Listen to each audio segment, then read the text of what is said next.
ঘন্টা সদায় সদায় মোকেহে কাটাখন বদিয়া সেইকাৰণে আজি হেডমিস্ত্ৰীৰ লগত বম দন লাগে তেন সকলো কাম নুকুৰোৱাৰ বুলি আহি গলো কাৰ্তিক দাৰ ডেকাৰেশ্যনত ফুলৰ কাম কৰবা আচ্ছা ঠিক হে আহিয়ে ধুনীয়াকে বহি লৈ এইফালে বুকে কেইটা বনোৱাত লাগি আছো কাৰ্তিক দাৰ লগত আৰু এইফালে বাবুই খুঁটাত আৰু ৱাল বিলাকত বুকে বিলাক লাগাই আছে আৰু এইফালে ভাই হাতে লেচুলেট বিলাক চতাৰত লগাই আছে তো কাম কৰি থাকোতে হৈ গেল ৰাতি আৰু ৰাস্তাৰ গেটৰ ডিজাইনটো ঠিক এনেকা বনোৱা হৈছিল আৰু বিয়াৰ ৰফালৈ অহা ৰাস্তাটোৰ ডিজাইনটো ঠিক এনেকা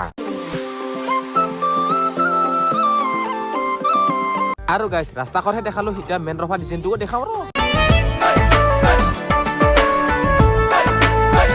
আৰু এইফালে দৰা কইনাই বহা মঞ্চখনৰ ডিজাইনটো এনেকুৱা নিচিনা বনোৱা হৈছে আৰু তো ডিজাইনটো কেনেকা লাগিছে আপোনালোকে এটা কমেন্ট কৰি জনাবা আৰু এইফালে আছে আমাৰ ফুলৰ ডেকাৰেশ্যনৰ মালিক কাৰ্তিক দা দিনটো কাম কৰিলো মালিক এতিয়া হাজিৰটো দিয়া বুলিলে তাৰ পৰা হাজিৰটো ধুনীয়াকে লৈ ললো আৰু আমাৰ পেণ্ডেলৰ মালিক এখেত ছাৰে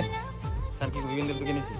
আৰু এইফালে আমাৰ বিপুল দাৰ মুখত নাচকিয়া নতুন নব পাইছি না একদম অনাবৰতে হাঁহি আছে একদম ফুৰ্তি আৰু দে আৰু আজিৰ মিনিব্লগটো ইমানে